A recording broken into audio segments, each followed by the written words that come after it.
Due to an unforeseen circumstance, which had to get a computer part for a family member and having to drive pretty much all over the place to find it because Walmart said they had it in stock and they didn't. Target said they had it in stock and they didn't. And Best Buy said they had it in stock and they didn't. Well, technically one Target had it, but that was next door to the Best Buy. That was about 25 miles out of my way. So, unfortunately, I was not able to finish Mega Man Legends. And even though I played the game before and a lot when I was a kid, it's been quite a while. So I thought it'd be more appropriate to review something that's more fresh in my mind. So I went with Planet Freedom. No, I mean Freedom Planet. I've been asked to review Freedom Planet a while ago when it first came out on Steam. Although I found out about it through Greenlight and followed the trail over to the actual website and tried out the demo. When I was looking at it, I thought, there's something awfully familiar about this game. The gameplay, art style, all looks like a Sonic game. Well, that's how it started out originally.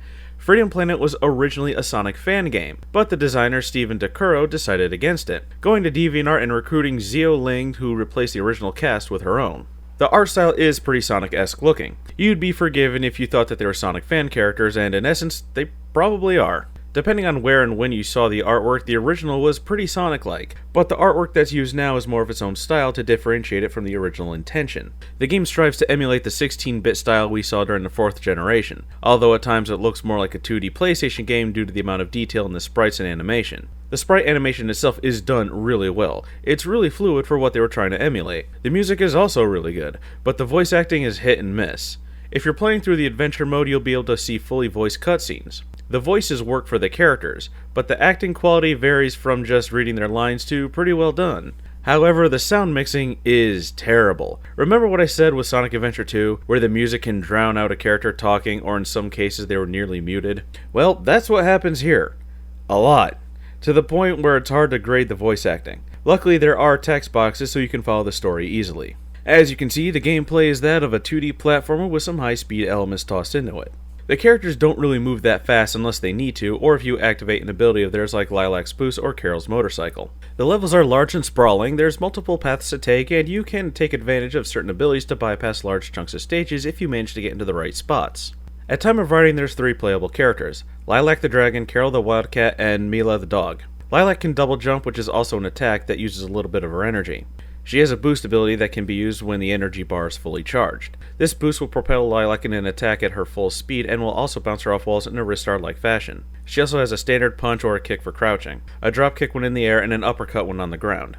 Carol is slower than Lilac but is more maneuverable. She can make use of these red jump panels to get to where she needs to be. She can also wall jump like Mega Man X. She lacks a double jump, but fighting a gas can will bring out her motorcycle, which can double jump. It can also ride up walls, which is redundant since she can already climb walls. She can also do a spin attack like Sonic when you press down when running along the ground, and she has a rapid kick attack that will use her energy meter. Carol's energy meter recharges slower than Lilac's. Mila is perhaps the oddest. She can make gelatinous cubes to throw, or make a shield that will block projectiles, and when letting go of the shield button, a short laser will shoot out. She can flap her ears when jumping to float about, and she has the least amount of health. And unlike the other two, she has no energy bar. There's plans to make Torque and Spade playable characters in future DLC. Torque will use a gun and Spade will throw cards like Gambit from X-Men. There's also a story mode for Mila as she's only playable through Classic mode, which is a setting that bypasses all the cutscenes.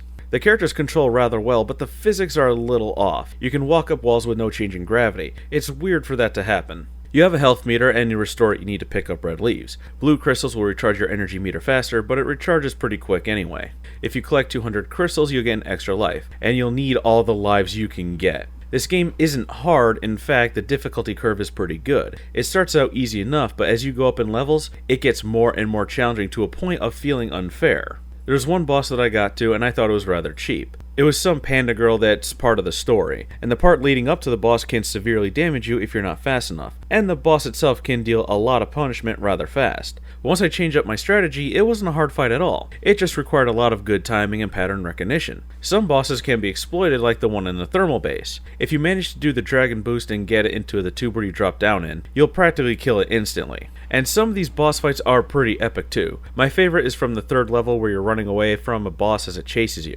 The stages themselves are also rather long and sometimes taking from 10 to 20 minutes to complete, but they don't overstay their welcome because they're broken up into subsections but all connect rather seamlessly. Now, as for story, it's okay, I guess.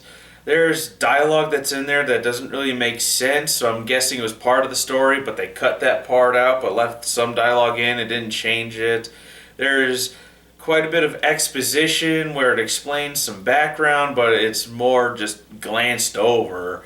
It's just, you might have more questions than answers when this is over.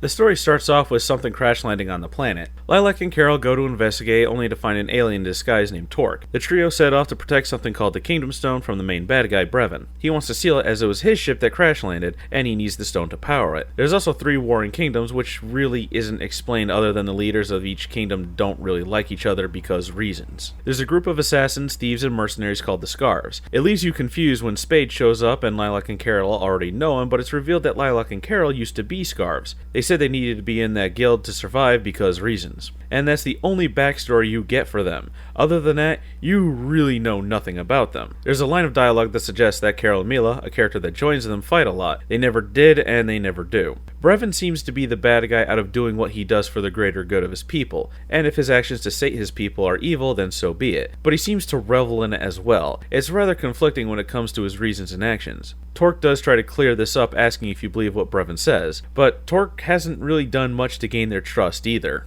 The characters do have a lot of personality. Lilac enjoys doing what's right and being the hero, but she's reckless as the bad guy, and Carol tell her that her actions to save people only put them in more danger. Carol is more pragmatic, preferring to do things her own way, usually the easy route that's more beneficial to herself and Lilac. Mila is the most childlike out of all of them, but almost a waste of space, as the story could probably continue without her and nothing would change. Or at least not much.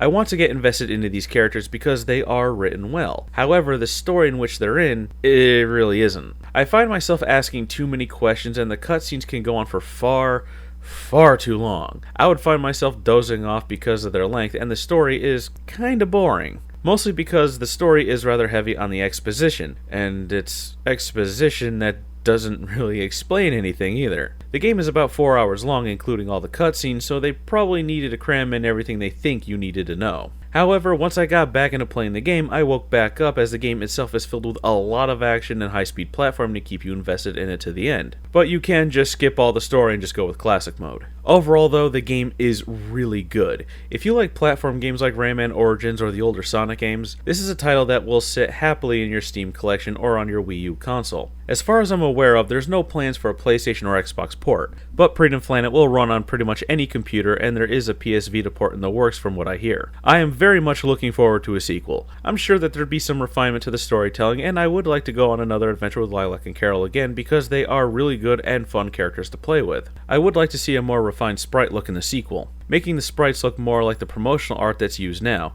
and maybe, dare I say, go the Dust and Elysian Tale route and dropping the pixelated style to see the world and characters in more detail. If you haven't played Freedom Planet yet, you have a very small list of excuses to choose from. Otherwise, you just hate having fun.